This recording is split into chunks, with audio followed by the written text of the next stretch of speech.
back to the Triforce podcast. We're back. Kapow. Oh.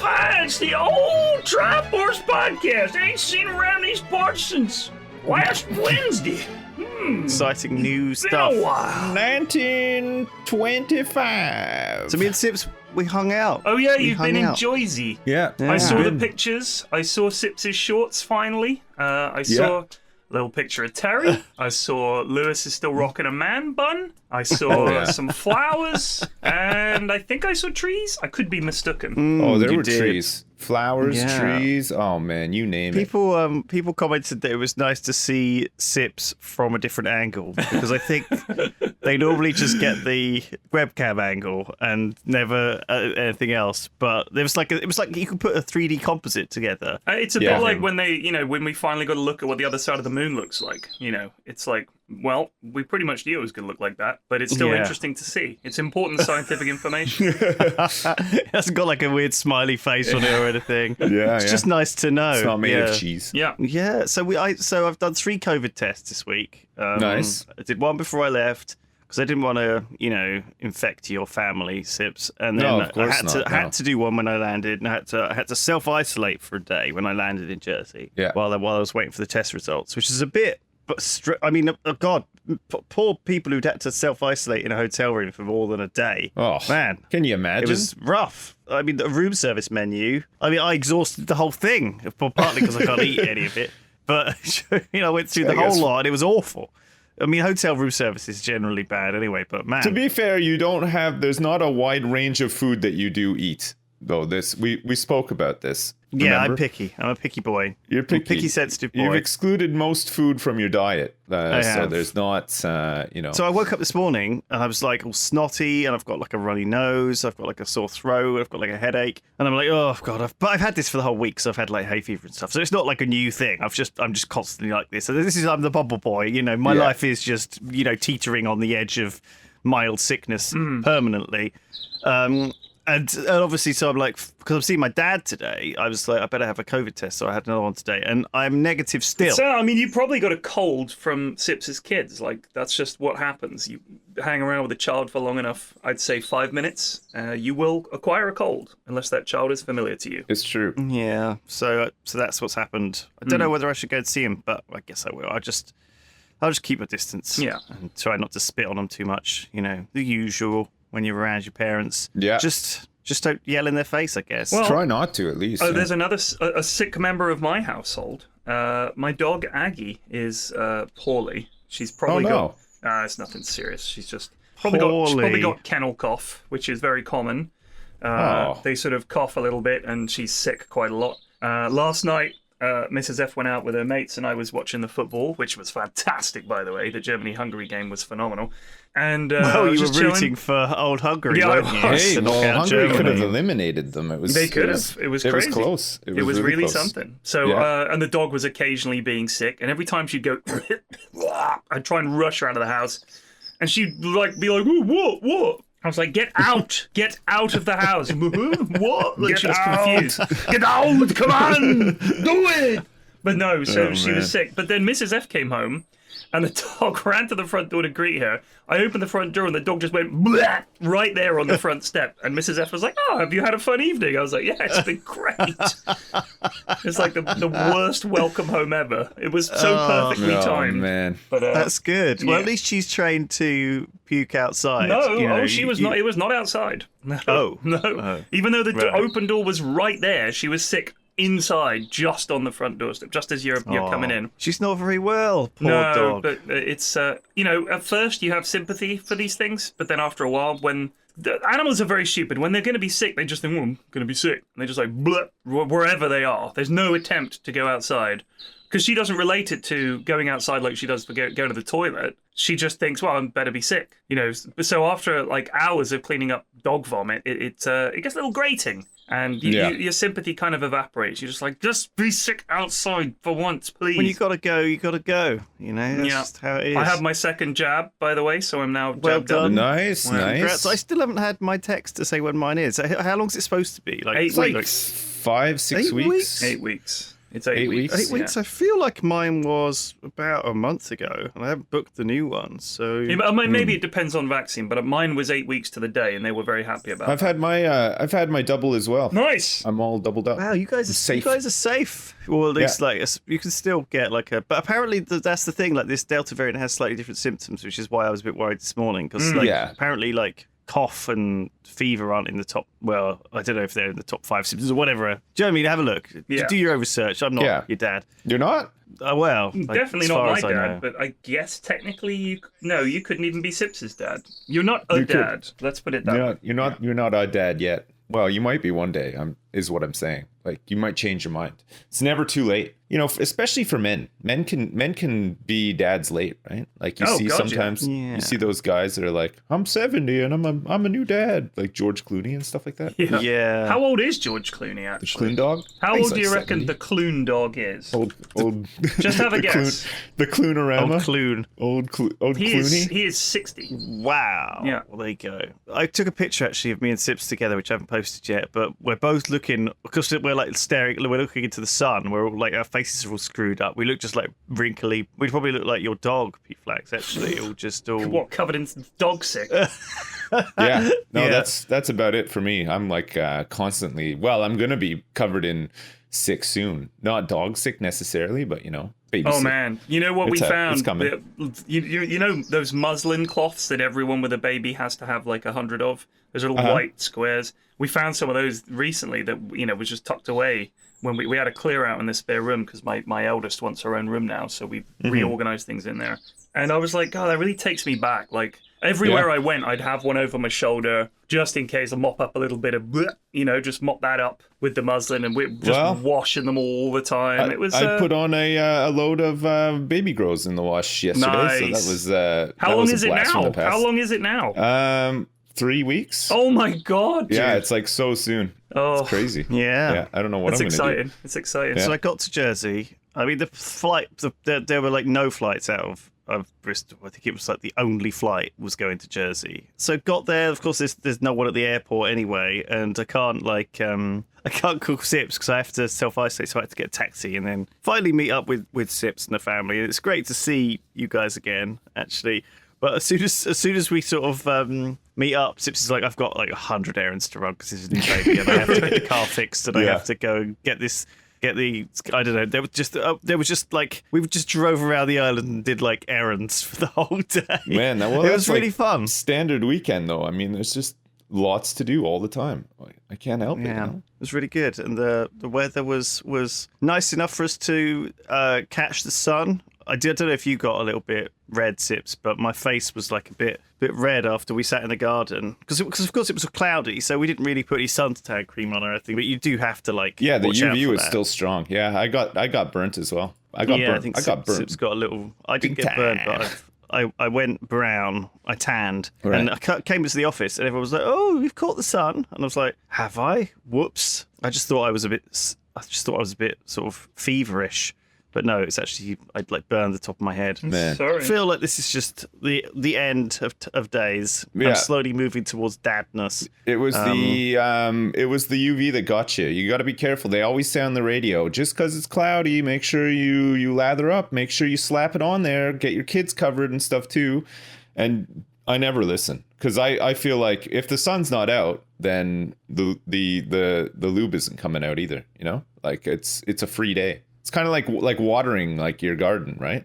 It's raining. You're just like, oh, free day. I don't have to do anything. So I'm like, I feel the same about sun cream. I just don't want to do I it. saw Sips's garden, and I want to describe his greenhouse as a green cupboard. It's more of one of those sort of, it's up against the wall, and you can go to open the doors to it. Yeah. And it's like got shelves in there. It's like a wardrobe. Yeah. And it's got, what happened was he obviously had a load of plants. They grew completely out of control. And then in sheer panic, he bought tons of massive pots to put the out of control growing plants into. Yes. And now it's just spilled out of the greenhouse massively. And it's just pots of green everywhere. Yeah, it's a test year. It's a test year, and the tests are going pretty really good. amazing. Man, there's Yeah. a lot of stuff coming up. So like I'll organize it better next year. But yeah, no, this year was like I think with the greenhouse though, like it's small, but it's all you need, right? It's just for seedlings. Like there's not Just really to going to be nurture the anything in there, right? seedlings. So Yeah, it's really cool actually.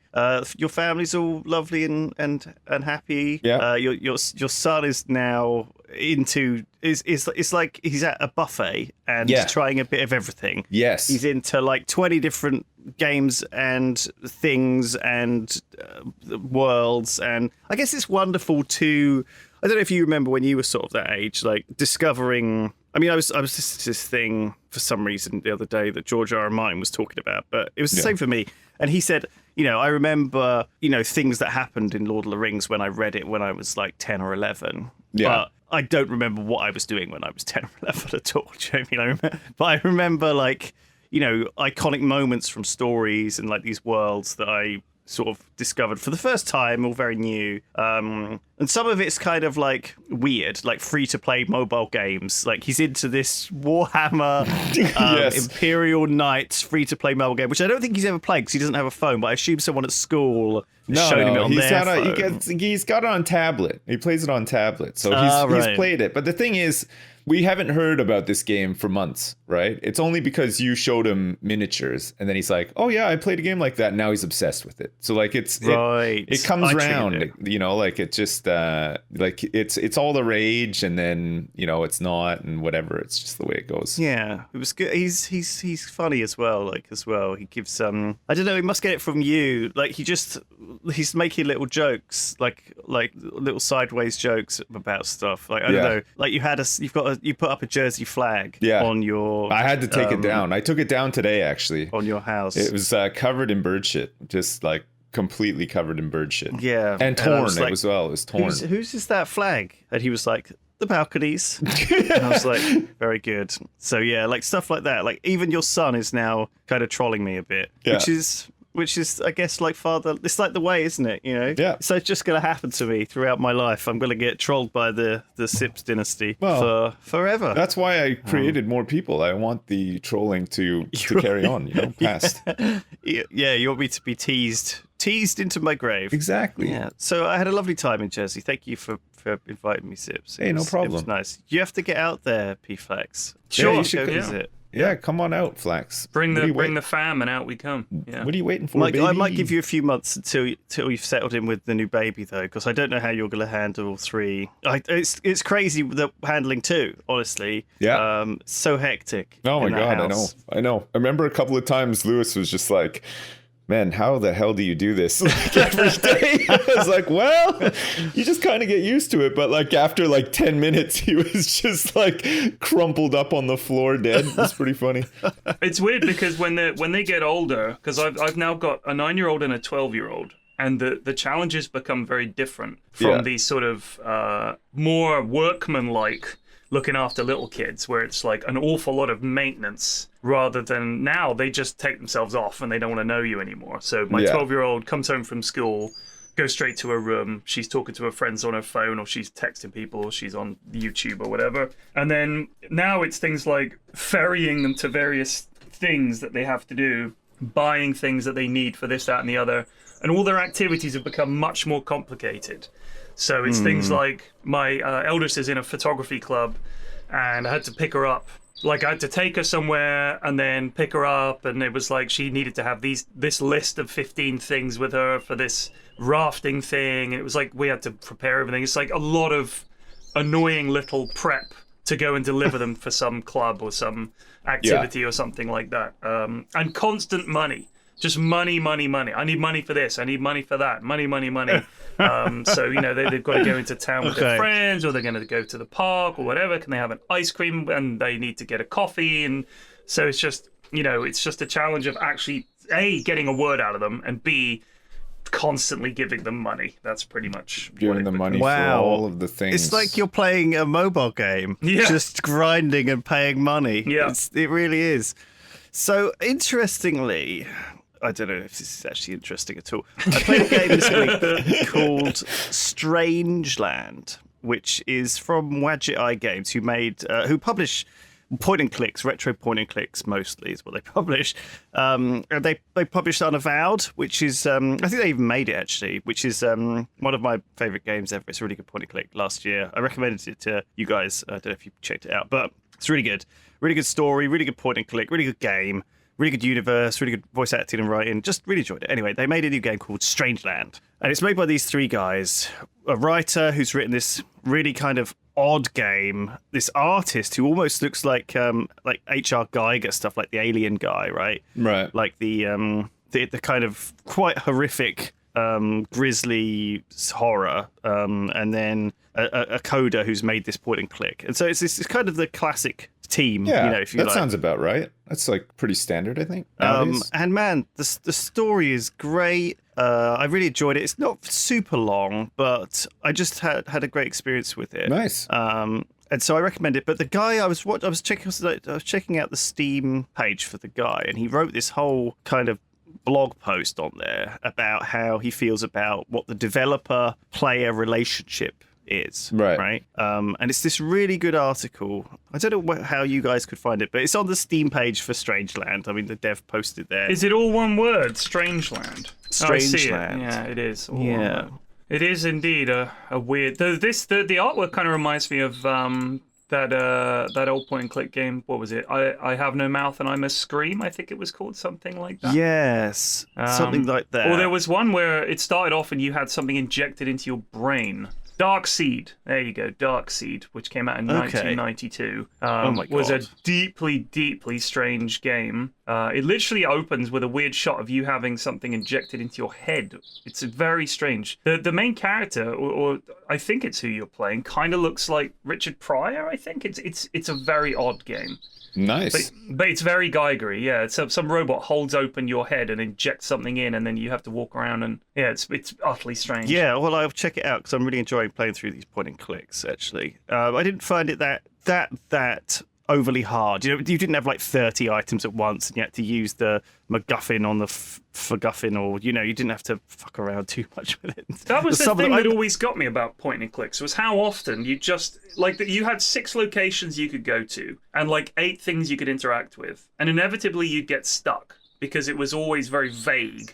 And you'd go, all right, well, let's try and combine every single thing in our inventory with every single other thing. And then we'll try using everything in our inventory on every single thing that is interactable. So it literally becomes not a point and click, a drag and guess. Just guessing, oh, wait, okay, finally I've done that. Now that's opened this, and now I just keep doing that. Because there never seemed to be a fail condition in most of these games. It wasn't like, well, you've wasted your banana and now the game is over. It always gave you another shot. Whereas in Zork, if you fucked up, you fucked up. That's Zork. it. Zork. Man. Well, I mean, the other thing is like the modern point and clicks do give you like little hints. Like there's a raven sort of tweeting away at you as you move around, and he kind of gives you. He sort of says things that are like very loose hints, and then you could also there's like a phone that you can ring the operator, and it'll give you a hint. It's part of the game, where it sort of insults you when you do it, but it's still like quite nice. I mean, I remember like one of the first PC games I ever played was a Star Trek point and click. Oh, that was baller! I loved that Star Trek point and click. Yeah, that was it. It looked great. Like for the time, it really did look great. Man, I wish maybe I'll go back around and see if I can play it again, because I think when I played it, I was about 10 or 11, and I didn't really understand I mean, I was watching Sips' son play Game Garage or something on Switch. Oh yeah, it's like a game maker thing on Switch. So yeah, so basically it's like it gives you these. It's basically just a game making engine, and it gives you these tutorials, right, where you have to just follow the tutorial to make a game. But watching your son follow this like 30-minute or hour-long tutorial where he was not taking any of it in. He was just following the steps, dragging the boxes where they needed to be. Yeah. Like it felt, well, when he was doing it, it didn't look like he was learning anything from doing it, right? At all, almost. Like it was so bizarre, like watching someone follow the tutorial, but not take any of it in, just go through the motions of doing it. And it reminded me of being that age and doing these tutorials and doing these things for these games and just not taking anything in at all and just being hopeless. Yeah. Because I remember some of these games I thought were so hard. I never got like anywhere in them. You know? We never really and had I played much them like over that. and over again. Mario Paint, I think, was the closest thing that we had to anything like that, where you could like, you know, like create stuff. You know, games were like, games were really different when we were small. They were just super linear, right? They were either stories or like arcade kind of games, right? Where it was just like challenging and you finish them. But like creative games didn't really come about until later on, I don't think. Like Super Nintendo, at least from what I remember. I don't remember anything like that before that. But Mario Paint was a big one because you could make music, you could make animations, you had like the mouse pad and the mouse and everything for it. There was also the music one. Do you remember they had the game where it was like, was that part of Mario Paint actually or not? Music Was part. it like, yeah, there was music in Mario Paint. yeah, I think it like had, because it had like barks and meows and oinks and stuff as well. Yes. Do you remember? It had like, and it had like a bass drum represented by a mushroom. Yeah, it did. I remember this, and you see it all the time, right? Yeah. Well, you used to, where people would make like songs in Mario Paint. Yeah, I thought that was it. Same thing. Man, that was a hell of a game. It was a hell of a game. That was Nintendo like at its most pure, though, isn't it? It's like an art tool for man. Super Nintendo. It you was know, where great, yeah. it's actually quite fiddly to make this stuff with a controller, but people love it and end up making really creative things. Yeah. Yeah. So anyway, relationship between developer and player. I just read this article and it was so well written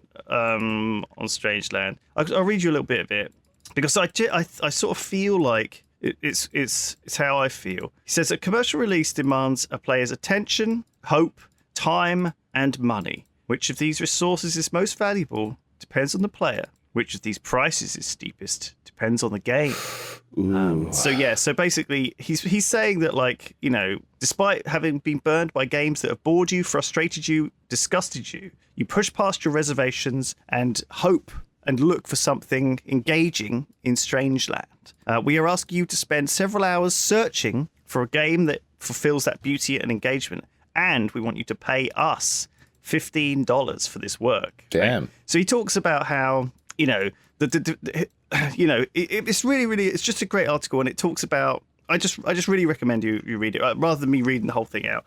It kind of talks about how it's a little bit like he feels like a lot of developers have got the wrong end of the stick, and they feel like they're milking the players for as much as they can get, you know, rather than owing the players, right? It's like he feels like one could engage in marketing psychoanalysis and decide that a player can be parted from their attention, hope, time, or money by such and such advertising hook to reel them in, followed by Skinner box designs, microtransactions, and the like. We think this is a literally obscene way of viewing the player-developer relationship, one in which contempt and commercial interests override love and passion. Nice. Wait, this is on the Steam review page? No, well, I guess so, but it's because the developers can post like patch notes. And things. I mean, I get that. I get the sentiment for sure, but I don't know. Like, I feel like I don't know. I'm not sure that I agree that that's like the place to voice all that. You know what I mean?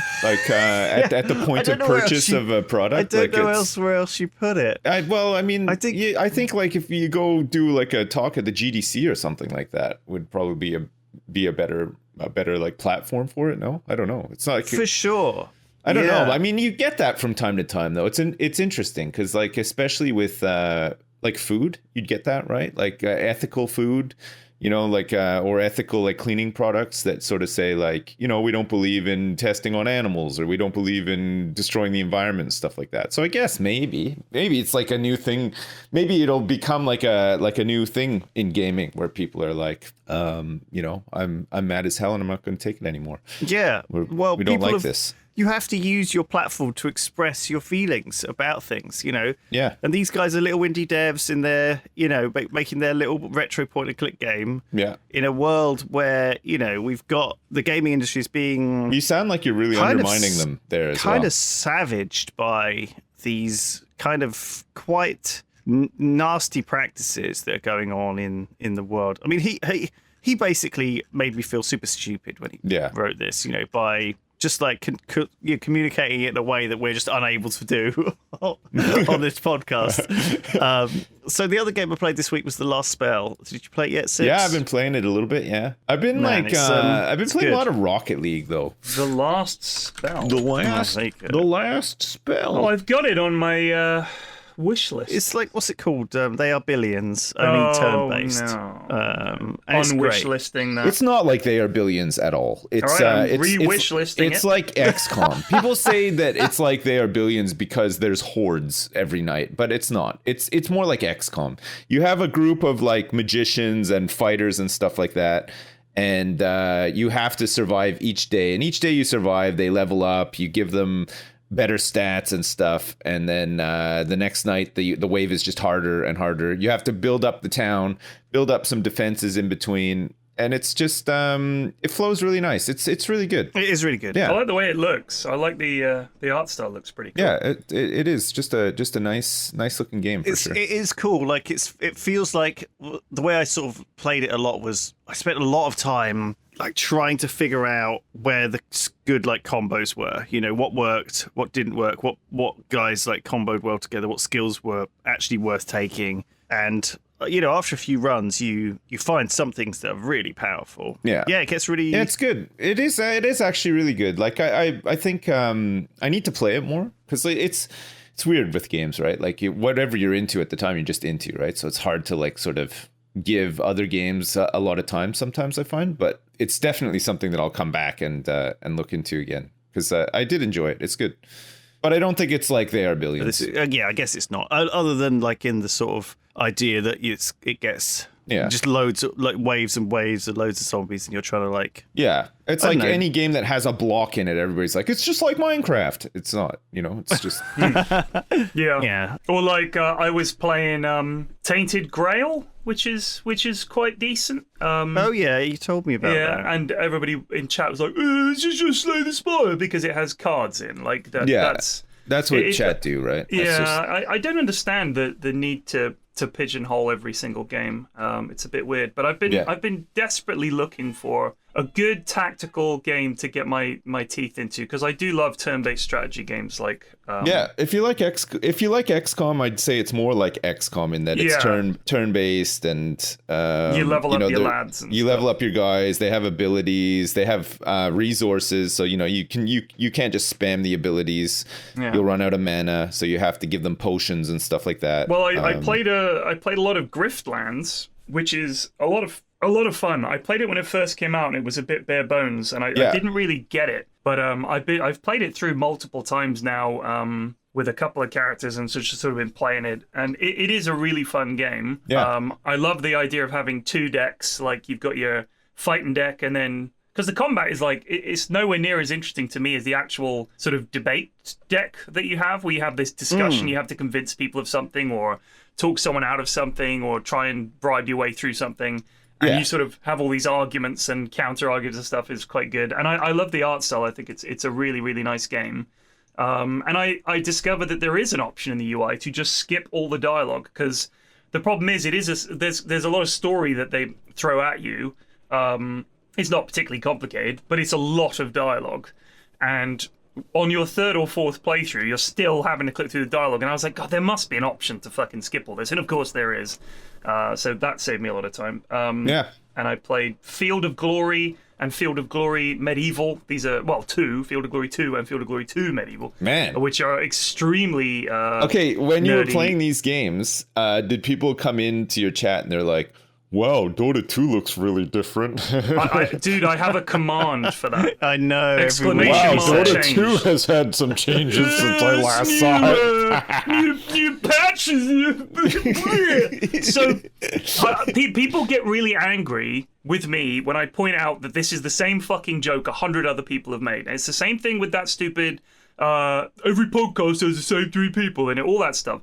All I'm saying is this, right? If you've heard a joke about podcasts, I'm good at spotting similarities in things, or about Dota or something like that, do you not think maybe someone's already made that joke? And I'm not saying that before you make any joke you have to go out and scour the internet to check no one else has made it first. All I'm saying is just have a think. Maybe this has been said before. It seems so obvious. I can't believe no one's thought of it. Maybe they have. Oh, so man. Please, just have a think.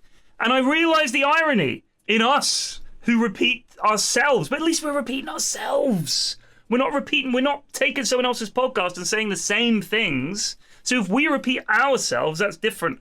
but you're all collectively repeating each other's horrible, horrible jokes. Please stop. Please So stop. tell me about Field of Glory 2. It's just a super nerdy turn-based game. The actual problem with it is it's like it plays more like a tabletop ancients or medieval battle simulator. So your units take up a square. There's like, oddly enough, I mean, it's Slytherin, and they are who make these kind of games on Steam. If you look for them, their games are horribly overpriced.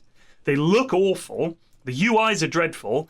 But there's no one else filling this niche. There are just no games like this out there. They just don't get made. I don't know why, because they always sell well. Like I've said before, nobody's done a new Jagged Alliance game that was any good. Why?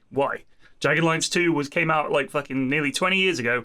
Where is my new Jagged Alliance game that's any fucking good? Doesn't exist. And people keep saying, oh, have you tried? It's not the same. Yeah. It's not the same. No. All I'm looking for is a very simple game. Yeah. Build up a team of lads. I'm go also and looking fight for a turn-based. very specific, simple game as well. Yeah, but they is it, would it be begin with a D? Yes, And, that's the exact one. But I get the same thing that you're describing right now, where people I just don't get it. But the thing is, just play so-and-so. fucking Banished. It's the same, pretty much, and it's not. It comes back to what we were saying before. It's just because there's a block in a game, it doesn't make it like Minecraft. Like, there's, you know what I mean? But that's what you get all the time. What's it called? Teardown, which is phenomenal. Oh, Teardown's great. I absolutely love that game, and I played it. I loved it. Yeah. And people were like, is this just Minecraft then? Like that's all they were saying in chat. I'm like, come on. Can you just I can understand you came here to relax, but at least turn your brain on. It doesn't need to do anything special, but just have it on while you're here. For a little bit. Just try the brain on feature that comes with your body rather than brain off, mouth on, because it's just annoying. Anyway, so Grifflands have played Field of Glory, Ultimate Admiral, Age of Sail. These are real PFLAX games. Oh, you know my what God, I mean? This those is are. my kind of thing. You play more dad games than I do. I do. I play a lot of do. simulators, which people poo-poo, but like I feel like these big war strategy games are like more like dad games than they're very dad games. But I mean, this is where I came from was tabletop wargaming. That's what I used to love. And then I can't do that anymore because I don't know anybody that plays those things. And like I said previously, I don't want to have to join a local club and realize that, you know, these people are actually all oddballs. So the reason I bought my bolt action British Army arrived. Oh, need nice. to assemble it. Nice. Need to assemble that because when I come down to Bristol, at least I know I've got Ben and Lulu to play games with, which is cool. I'm happy about that. But in the meantime, Ultimate Admiral Age of Sail is what I've got, and it's pretty jank, but it's very cool. There's nothing quite like your ship open up with a broadside and just withering fire, knocking out the main mast. Their lads are panicking, the ship's on fire. It's exciting. This is if you can find these things that tick your boxes, you know, that's what life's about, right? Hell yeah, brother, you preach. What? So yeah, I had a really good week in Jersey. Good. And We're going back to Jersey now. Around. Man, he just wants to talk about Jersey, Flex. Leave him alone, okay? It's a cool place. It's fun. There's lots of cool people here. Like, what's the problem? Because there's no cases, or not very many cases, everyone is. It's like the world is back to normal, right? Yeah. And it's so weird because there's no. Everyone's going into restaurants and all the shops are open and no one's wearing masks anywhere. Like it's like everything is just like has gone back in time. I mean, when I go to Jersey, it does feel like time has gone back about 5 years anyway. Yeah. You know, that's just because they're a little bit slow on the uptake. You know, like a seaside town kind of thing. But it just because I guess I don't know. It did feel a little bit reckless. It did feel a bit reckless, but because all the signs are up, like it says, like everywhere you go, there's like signs saying masks must be worn, but then no one's wearing them anywhere. It's like okay, so I don't know. It's kind of weird, you know, because it still feels like hard to do anything. Here, everyone's taking it quite seriously, still sort of making sure to be careful and stuff. So, taking great care. Well, yeah, it's a bigger place, and there's more cases. I see, like over here, we're lucky. There's not that many cases right now, so you know, it's we're in a bit of a better spot. It's a small place, you know. It's just the way the cookie crumbles sometimes. You know? Yeah. You think about it. Think about a cookie and think about it crumbling, and you'll see what I mean. I've gone down a disgusting rabbit hole. Don't ask me why or how, but I've been playing Hearthstone Battlegrounds for the past couple of days. I know. I must. You're I think it's preparing coming. games that you can play with one hand while you're nursing a baby. Exactly. This is it. Yeah. See, the thing is, now I've gotten to the point where I hate myself enough to go back to Hearthstone. It's like the auto battler one, though, right? So it's a bit. It's not like full on rage inducing Hearthstone, although it does have its moments. But yeah, I don't know. I just like.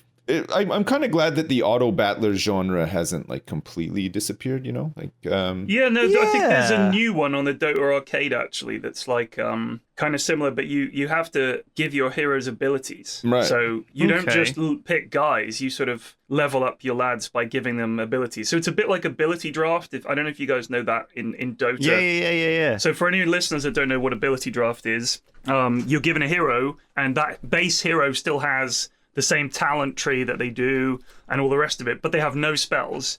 And basically, there's a bunch of spells out there, and you draft spells, not heroes. So you pick, I'll take Ogre's Stun on Ricky or whatever, you know, or I'll take, you know, Slug's Pounce on Lena. Yeah, exactly. Yeah. So you'll take all these things. You take all this weird shit, and mostly it's complete garbage and has no synergy at all. But and sometimes occasionally it's incredibly broken. Yeah, and sometimes it's so broken that they have to change ability draft, like remove it or nerf it, because some builds, if you got them, were so strong. Like there was Zeus's static field, which is every time he casts a spell, he reduces your HP. And I think you could have that on Medusa and Mana Shield, and every time she toggles it, it counts as a spell cast. So you just walk around toggling that like crazy, and everybody dies, like that kind of thing. Oh my god! Or use bristleback, yeah. Right, like that kind of stuff needs to be patched. But out. that was. I mean, it was a fun, stupid game mode. It was never supposed. It's not like they're playing it at the international, right? You know, Joe. Although people have suggested that, like one of the things that they have, I don't know if they do this in other esports. Actually, like an all-star match. I don't know if they have it in CS:GO or whatever. I don't know. But anyway, the all-star games in Dota have almost always been fucking awful games, because the players are just either if they're out of the tournament, they're super sad and don't really want to have to play Dota in front of, you know, a few million people. Yeah. And if they are still in the tournament, they have better things to be doing than the All-Star match. But, you know, whatever, it is what it is. There's nothing at stake, so they kind of just mess about. And what starts off as them clowning about, eventually they just start playing Dota. And it's just like watching a regular game of Dota. And it's just, you know, with nothing at stake. So it's just kind of daft. So they've thought about how can we improve the All-Star game. And some people have suggested make it ability draft and see what the pros can come up with. That would be quite funny. Have some prize on the line for the winning team. Or like the one time they did it, I think it was TI4 when they unveiled Techies. And that was great because Techies had just come out. He was announced on the big screen. There's Techies. Everybody loses their shit. And then he's in the All-Star game. So I think it was Artur, like Arteezy actually played Techies. I don't think he'd ever played Techies before. And so Techies, you know, that was interesting because we got to see how the hero worked. That is an interesting All-Star game. Putting the new hero in, because then people are invested. They want to see what the new hero is about, how it works. But if it's just a regular game, it's just kind of like, eh. So yeah, I don't know if other esports do it. Is that possible in Overwatch or CS:GO or I don't know, whatever fucking other games there are? I think like a clown mode, like game mode for it, like ability draft, you know, softens it too, and it becomes this sillier, more kind of like a show match in tennis. Even when they used to do, they had a couple. Do you remember that guy who was like an old guy who came back to Wimbledon every year? I think he was and Egyptian, right? Yeah, there was like remember. this famous tennis player who used to basically just do a Wimbledon show match every year, where he would just do trick Barami, shots. Mansour Barami, an Iranian. Yeah, and he with was dual French so nationality. interesting He's amazing. to watch. He is amazing. Like he was just like it was such a weird kind of. It wasn't like he wasn't like a good player. He was. But he was in his day. He was decent. Well, obviously he was a top tier player, but like it wasn't like he was coming out of the as part of the All-Star match, you know. Right. I think that I don't know. It was just fun, right? I don't know why they did it or thought it was, but it wasn't like a serious thing. His trick shots are magic. His best is where he goes for the overhead and then turns it into a lob. He's an incredible player. Like he's just pure pure He's talent like a with tennis with the magician. racket. Yeah, he is. But I mean, I don't know what he's doing now. He's probably like 60 now. He's 'cause he was about 65. four- He's Yeah, 65. But he still does it. He's still going. older than Clooney. He Oh. is. Now that would be a show I remember match. watching him and loving that stuff. You know, that was the best bit for me. Here you go. You get a really old pro, and they have to play a really young guy who isn't good at tennis. So you get like Justin Bieber out there or something, and he has to play against, I don't know, Mansour Barami or some really old guy. I'd like to see that. Just Yeah, see that's a great idea. How on earth would you do that in Dota? Well, I guess you'd have to give him some dumb teams or something. Well, they did the thing with OpenAI, right? Like they chucked in. So the teams have to play against the OpenAI show match to show how far along OpenAI has come. For anyone that doesn't know, OpenAI was a program that they ran Dota with machine learning. So it just played itself. Is it like the Alpha StarCraft or whatever? Is that if that's the same kind of thing with machine learning where it just plays and figures out, like you give it win conditions, you give it some basic things that are good and bad, and it just learns the rules and it plays, and it was weird to see because I know Elon Musk was watching because he tweeted about it because he's obsessed with AI and how dangerous it is, which is fair enough.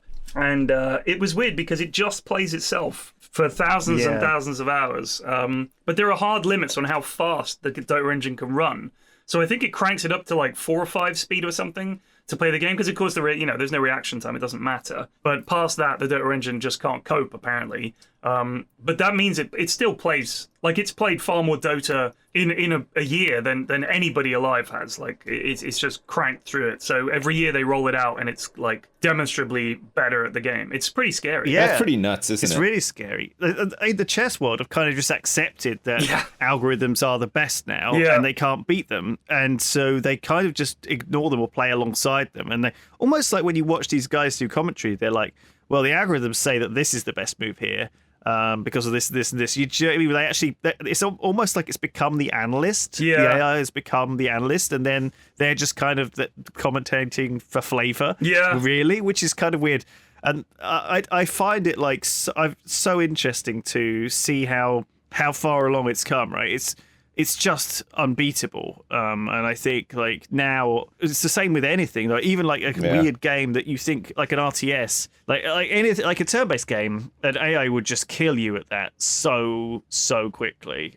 Just make the best moves every time. Yeah, because it's much simpler, right? A turn-based game than something with pinpoint movement and accuracy and all this stuff that's in like Dota. I mean, there are things in Dota that it can't handle, like illusions. I think certain items and heroes are banned because the AI just can't handle it. It doesn't understand. Yeah, yet, exactly.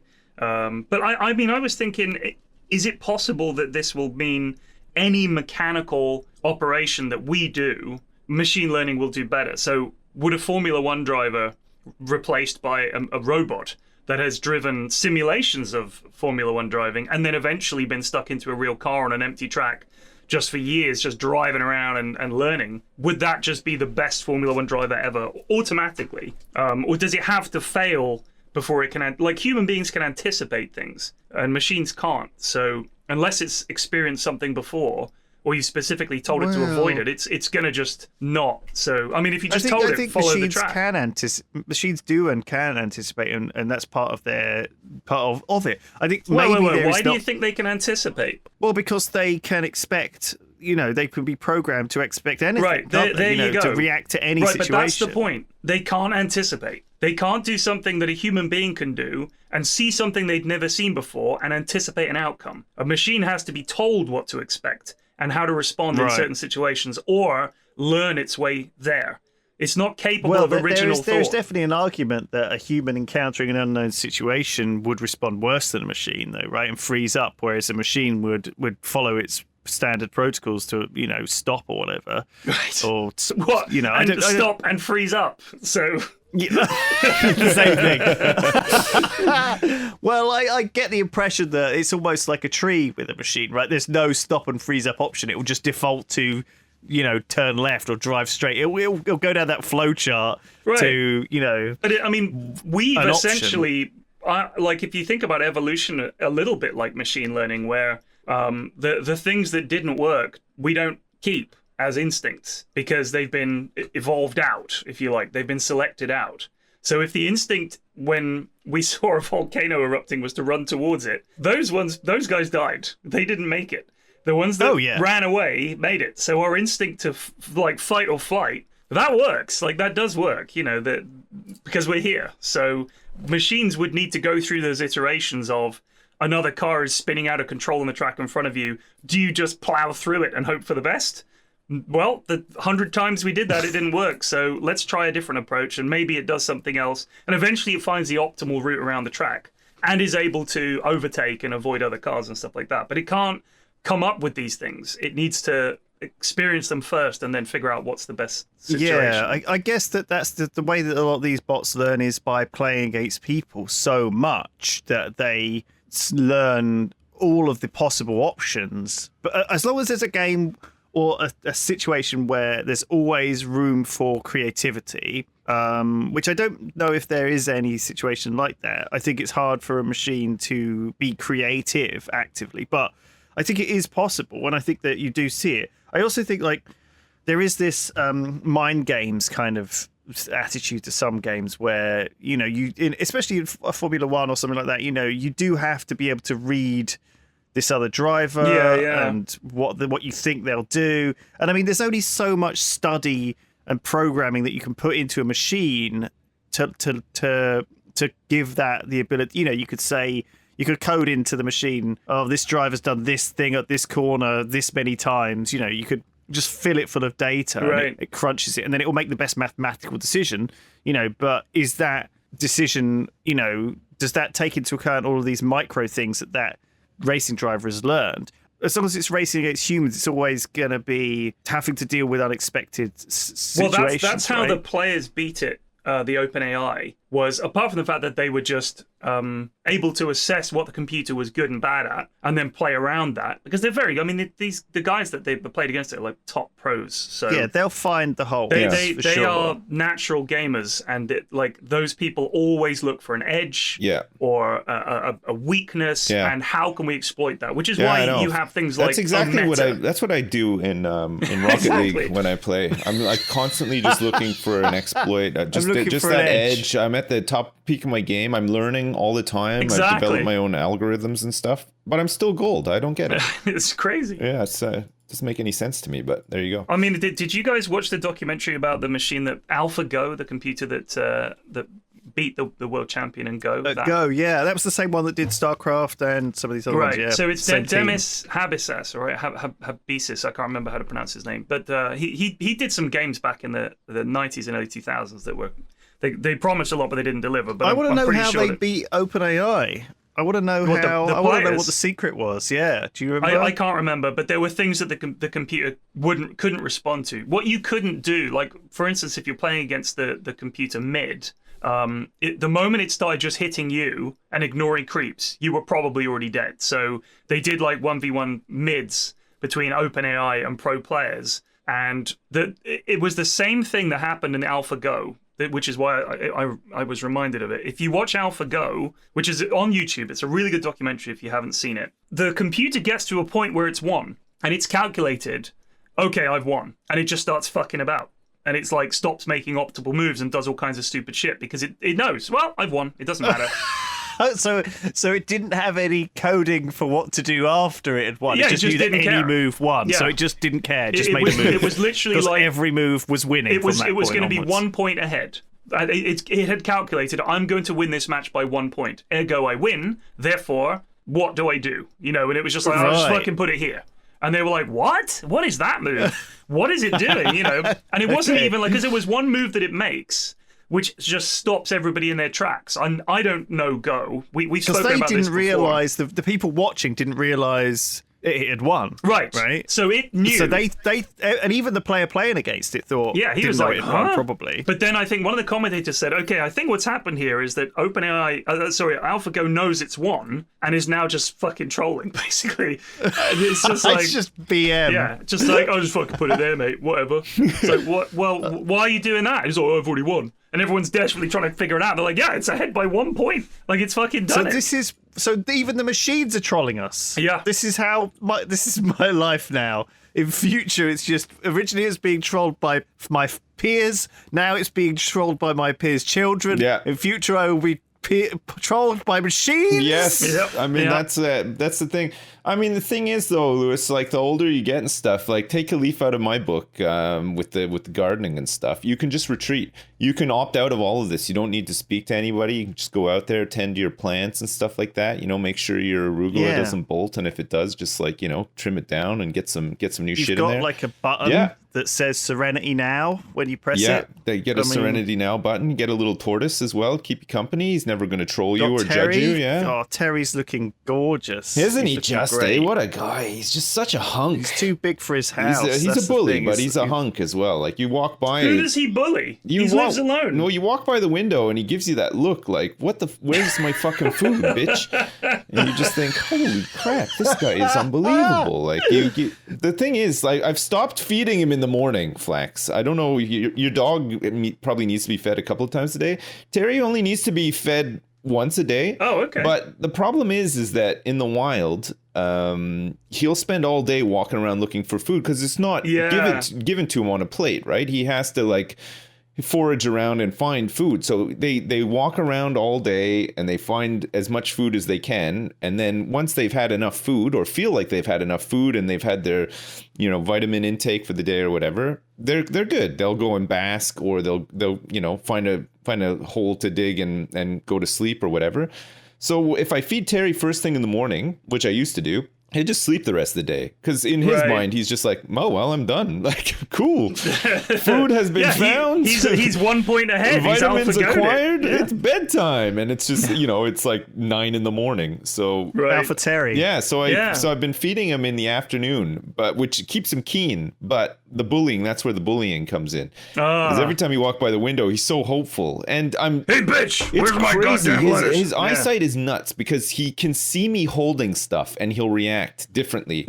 If I'm not holding something, he'll like look, but he won't be like as sort of desperately looking. But if I have something colorful in my hand, like green or yellow or something that he likes the look of, oh my god, he's just like, he turns into like a completely different animal. He's like, it looks like he's like panting and like frothing at the mouth, and he's trying to climb the walls and stuff. Oh my god, it's hilarious. It's great. So one of the things that Sips told me was that when he used to put like a load of pile of leaves, and Terry would be really picky which ones he'd eat, and he'd eat some of the leaves and leave some of the other leaves. But what Sips has started to doing is like cutting them up together, so they're like in more of a, it's like a mix. salad. Yeah. So Terry can't tell which one he doesn't like. So he has to just eat sees them all. green and he eats. He just takes everything in now. It's funny. Have you thought about like putting his food in all different places, so at least it keeps him interested hunting for it? So like put little bits here and there, and then it keeps him busy. Gets a bit more of that leg work going, and at least his instinct is like, oh, I've got to find more food because I'm not full yet. Hunting around for it. I just think that might give him a little bit of brain activity. Well, if it's a nice day, I think Sips puts him in the garden. Yeah, he goes outside, and and he just eats the random things in the garden. Long term, he'll outgrow what he's in right now. He's still quite small, so it's not too bad. But long term, he can't stay in there. He'll sleep in there, like in the evenings. But what? So then he just has to be out and about all day. Yeah. So we just need an enclosure for him, and he can just graze all day, because everything that he needs to eat is just growing in our garden and backyard anyway. Is that what the true purpose of the garden is, to become Terry's lair? Well, part of it, yeah. I mean, it's going to have to be. He has to get big enough that he'll survive a seagull coming and picking him up. Or like, a runaway ferret breaking into his. Most animals don't fuck with tortoises though, because they don't understand them. Why would you? You see a lot of YouTube videos of like dogs running away from them and stuff. It's just like a little tortoise just like sort of, chugging along after the dog, but the dog is petrified of it because they just don't get them. It's like the first time they saw tanks in World War One. Exactly. It's like they must have just been. They must have been really scared. Yeah. What is this? Oh my god, that's such a good analogy. Yeah. They are a bit like tanks, the way that they move around and stuff. It is a good analogy. Yeah. Oh my god. But, Here's a question that I just saw pop up on Twitter. Okay.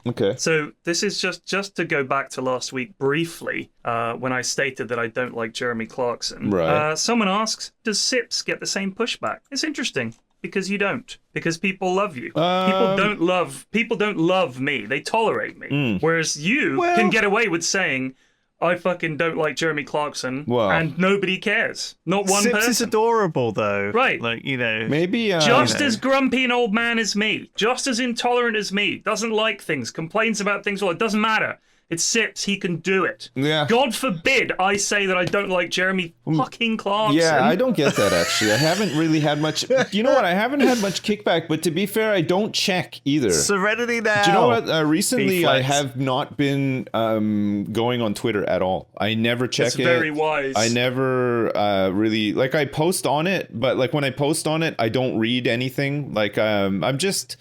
Not that I've had any bad experiences or anything like that. I just feel like it's one of those things that I don't really need to spend a lot of time on. And I know that if I do spend a lot of time on it, I'll just come out worse for it. You know what I mean? Well, It's I mean, not- people are very negative about Twitter because they think that it's just people complaining and it's just people being mean and stuff like that. I think it's genuinely a very funny platform if you follow the right people. It can be very funny for for sure. But the I thing just is, avoid politics as much as I possibly can on there. But I mean, obviously anyone can at you. Yeah. But the problem is if you respond, they think less of you for responding. Yeah. So you think, well, what is truly the point of it? Because you clearly want to have a conversation with someone who you otherwise wouldn't be able to chat to. Yeah. So if I'm on Twitter and I post something and I get responses, I'll sometimes respond to them. And I think that's surely the point. Then people are like, well, he's so triggered. So it's like, all right, if you don't want people to respond, then what's the point in this platform? If you just want me to literally exist on it, never post, never reply, then what is it really for? What is any of this for? yeah. Oh my god. I don't really get it either. Like I enjoy it sometimes. Like every once in a while, you do come across a very funny,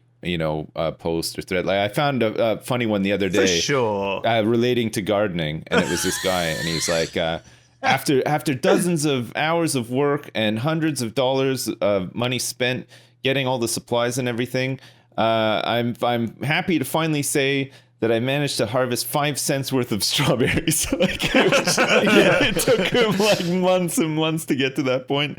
It's true, but it was just very funny and very just funnily put. You know what I mean? Right. I like stuff like that, but I don't like the insane people on it who have just these crazy... I mean, I guess people maybe think like that about you and I, about our opinions on Clarkson or whatever, but the difference is that I don't go on to Twitter and just and just post that kind of stuff. You know what I mean? Like, Right, maybe but that's why I'm I'm going to defend my opinion. As like my opinion, I'm not saying he should be fucking assassinated. I'm just saying I don't like the guy. Why is that such a big problem? No, he's not a saint. I know. He's not God. Well, to some people, by he the is way, flex. You just got to accept that. Did you hear that John McAfee died? John McAfee. John McAfee. Yeah. It's John McAfee. Man, I heard the news today, and they announced it like it was sad. I mean, he was a true cunt. my whole He was childhood is mad. crumbling around me now. What next? He was crazy. He was legit a He was crazy dude. he was an awful person. He was Yeah, crazy. no Yeah, didn't he mistake. have to go into exile in South America or something because of his He was in craziness? Spain. He was in Spain. Didn't he marry like a 16-year-old tribal girl? Look, and then like I don't like, want to she speculate. tried to shoot him. I don't want to speculate on the life of John McAfee. All I know is that all the video I've seen of him in recent years, there were like I think it was Vice or someone maybe followed him around. He's a deeply weird guy. He has crazy ideas. Go and read about him yourself. Go and read about John McAfee, even though it's clearly So McAfee. when did he die? Sorry, not Yesterday. where did he die? Oh, yesterday. Oh, wow. Yesterday. Okay, so Yeah. this is very recent. And he'd yeah. been arrested and was going to be extradited. And now he's dead. And he'd said 2 years previously, if you ever see me dead in prison, I didn't do it. And he had a tattoo saying whacked to say that, he's basically claiming pre-death that he was going to be another Epstein or whatever. All right. So yeah, it's a really weird story. Yeah, it's weird. Yeah. Yeah, it's very Yeah. strange. Another weird story for you guys. I don't know if you guys read this or picked up on it, but the Queen said that Matt Hancock is full of shit, presumably. She didn't finish the sentence. But, I don't think she said full of shit. No, she was about to say full of something, and then Boris Johnson like quickly and nervously said, "Full of beans, Your Majesty." Yeah, But I think she was about to say like, "What the fuck is this guy doing?" I mean, What are you doing I'm with my sure a queendom? lot of people feel the same way, but it's just kind of funny that the Queen sort of, It is funny. Full of insert Queen insult here. What was she said? full of bull toot and roar, or whatever the Queen would refer to as the old horse. I think she may have forgotten that this was being filmed. Yeah, well, because that's it. it's not normally normally private, filmed. It's right? normally private, but they decided to film this one for the first time, and she was just. But just kinda that like bit before they laying the fucked off into smack down. another room or something. Like they were, for some reason, were filming that bit. It's just weird, man. It's just weird. I mean, Boris Johnson, full of beans, Your Majesty. They're just so weird. The way he steps in there. Oh man! I get the impression she likes him though, because he's a bit of a silly doofusy. Oh, he's posh. He's posh, so of course she likes him. Yeah. Oh, by the way, my main goal on Twitter is to retweet anything that Gemma says that's embarrassing. That's a big thing for me. Right. Okay. I keep an eye on her timeline very closely, and she Right. often tweets things that are weird, and I retweet them. And I stopped by her stream the other day, and she was quite angry with that I just continually retweeted her worst tweets. Immediately went and found some more of her worst tweets and retweeted those. That's pretty much the Nice. whole point of Twitter for You me. just find like a whole bunch of old tweets where she was like very racist or sexist or whatever, and you can just retweet those. No, Find there's some one where really she's goofs and complaining gaffs. about a varicose vein, so that got a retweet Nice. right there. Amazing. Nice. Yeah. Well, I thought Just- Terry was a big bully, but it turns out it's you. So there you go. You learn something every day. It's good to draw attention to people who are just embarrassing themselves on social media. I think it's a good idea. Yeah. Yeah. No, Jem's tweets are hilarious. I love her. I mean, honestly, Gemmathy. I actually Twitter. retweet them because I think they're hilarious. But she's like, please stop retweeting my worst tweets. And I secretly want to say, look, these are really fucking funny. That's why I'm retweeting them, not to embarrass you, but because they're funny. But now she thinks I'm doing it. You're just trying to build somebody up to take the flack for you, aren't you? You're trying to get somebody exposed so that they can take the brunt of all of your She's Twitter available to hate. write jokes for you if you need some jokes, P-Flex. I'm sure Who? she'll help You out. want a joke writer, Flex? Gemmathy. No, I don't need a fucking joke, right? Well, I'm not a stand-up comic or a What the actor. fuck is this guy? I don't need a fucking... Oh my god. All right, that is enough. Thank you for listening. As always, if you want ad-free, we're on Patreon, Triforce Podcast. You can also get new episodes every Wednesday on Spotify. Oh my That gosh. Is that? Can't believe it. Thank you. We'll see you all next week. See Goodbye. them all.